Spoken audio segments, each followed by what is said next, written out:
Astrology simplified by Chaure में आपका स्वागत है।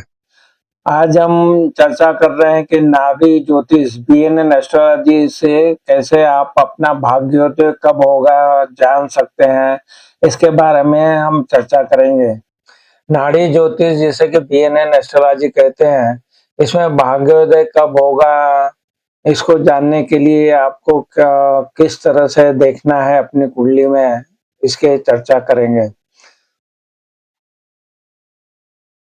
बहुत ही इम्पोर्टेंट सब्जेक्ट है ये और इसको आपको ज़रूर अपनी कुंडली में लगा के देखना है कि ज्योतिष में जो भाग्योदय के बारे में बात की है, भृगु नंदी नाड़ी, बीएनएन ज्योतिष मतलब भृगु नंदी नाड़ी में भाग्योदय का मुख्य रूप से जो ग्रह है बृहस्पति और शनि, इनका जो गोचर के माध्यम से सब निर्धारण होता है। तो ये बहुत ही महत्वपूर्ण है कि आपको बीएनएन एस्ट्रोलॉजी में बृहस्पति और शनि को देखना है।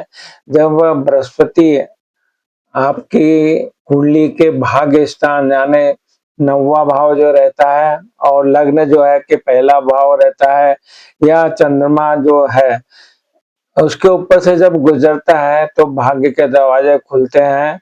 इसके अलावा भाग्योदय तब भी माना जाता है जब 9वें घर का स्वामी जिसको कि भाग्येश कहते हैं, सेकंड भाव का स्वामी जिसे धनेश कहते हैं और 11वें भाव का जो स्वामी जिसे लाभेश कहते हैं, इनकी जब महादशा अंतर्दशा सक्रिय हो तो ये जो बातें हम बता रहे हैं इसको अपनी कुंडली में जरूर लगा के देखिए।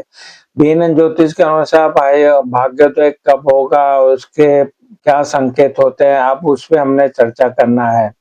तो सर्वप्रथम आपको बीएनएन ज्योतिष के अनुसार भाग्योदय का कब होगा, इसके लिए आपको देखना है कि बृहस्पति का जो गोचर जिसे ट्रांजिट बोलते हैं, बृहस्पति जब भी आपकी जन्म कुंडली के जो 9वां भाव है, पहला भाव है, या 5वां या 11वें घर में आता है तो वह सबसे उत्तम समय होता है। अक्सर आपका जो 42 या 48 वर्ष की जो आयु के आसपास आपका भाग्योदय होता है। ग्रहों की युति के बारे में बात करें तो यदि बृहस्पति के साथ में सूर्य केंद्र में हो या बुध शुक्र की युति हो तो ये धन और यश की वृद्धि कराता है। तो ये ग्रहों की युति को आपको देखना है। शनि की स्थिति भी महत्वपूर्ण योगदान करती है। शनि क्योंकि कर्म का कारक है। जब गोचर का शनि आपके कुंडली के भाग्य स्थान जो 9वां भाव है और कर्म स्थान जो 10वां भाव है को प्रभावित करता है तो ये कड़े संघर्ष के बाद सफलता देता है। डिग्री का वो क्रम के अनुसार इसमें देखा जाता है। बीएनएन एस्ट्रोलॉजी में डिग्री का क्रम देखा जाता है। तो बीएनएन में ग्रहों के डिग्री का बहुत ही महत्वपूर्ण योगदान होता है। जो ग्रह सबसे आगे होता है, उच्च डिग्री का होता है, वो सबसे पहले फल देता है।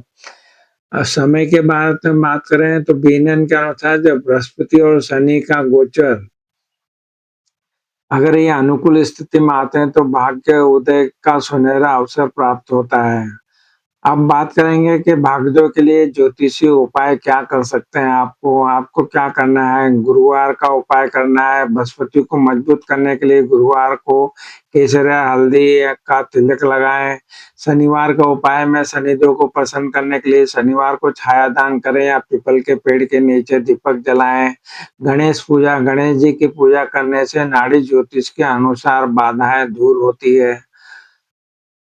ये जो जानकारी है ये अपनी कुंडली के ग्रहों की डिग्री और स्थित बीएनएन तकनीक जो रहती है उसका विश्लेषण किसी विशेषज्ञ ज्योतिषी से जरूर अपने कुंडली को कराएं।